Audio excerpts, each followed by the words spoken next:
Let it be known in the States that there is soldiers in Mexico in the middle of a war zone. We're abandoned. So we're at the border fence between Tijuana and San Diego. We're on the Mexican side of this border fence. The reason is we're going to travel to Tijuana to meet a gentleman who served in the U.S. Army, and after he was honorably discharged, ran afoul of the law, fell into drug addiction, and was deported. While he's been in Tijuana, he started a shelter for other deported service members, people that have served in the U.S. military, but were brought to America undocumented by their families when they were just kids. And these people, as soon as they get arrested for something, they're deported to a country they've never lived in and don't actually know. We're gonna find out how these people survive, and they figured out a way to lobby not only for their pardons, but for their citizenships and a chance to return to their home country on the other side of this fence. Check this out.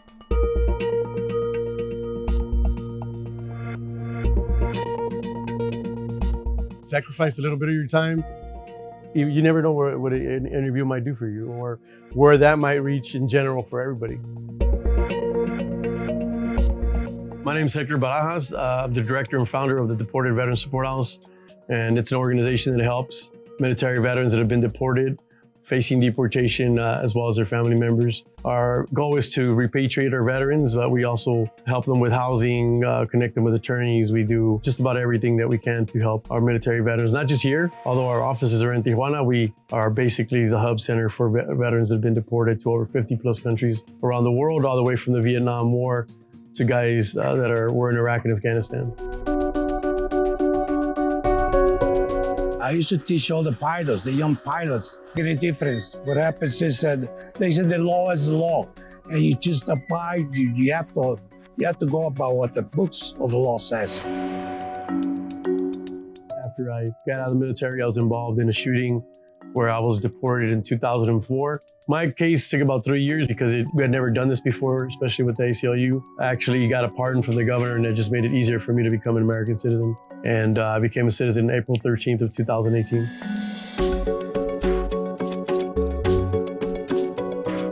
We're hoping that through Hector being our voice still in the United States, he can let it be known in the States that there is soldiers in Mexico in the middle of a war zone. We're abandoned, and we just had a brother in arms a few weeks ago pass away because the cartel asked him, are you going to join us? And if your answer is no, you get murdered, you get shot, you disappear.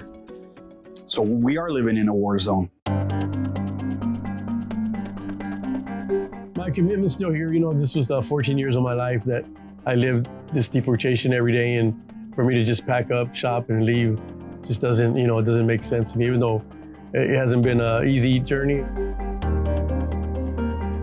I really can't find myself here, but I have to adapt. It's part of life, but there's nothing like being back in the States. How did you feel when you went back? It's still, even today, it still feels like a little, like kind of weird. Like it's a dream. Exactly. Man, am I really going through here, or are they going to turn around and snatch me up? When I met Hector, everything that they were trying to get together was out of the living room in an apartment. So I'd have to say that it's come a long way. We've been able to get people pardons, people home as citizens with green cards, visas. We've housed over 30 people. We've organized people in different parts of the world. We've helped introduce legislation, state and federal. The budget that we have is it's only really 2 people here working day in, day out, and we've been able to do all that from Mexico. I want you to know, man, that I really appreciate you. I don't know if anybody ever tells you how you're out there representing us still. You're that voice for us in the States.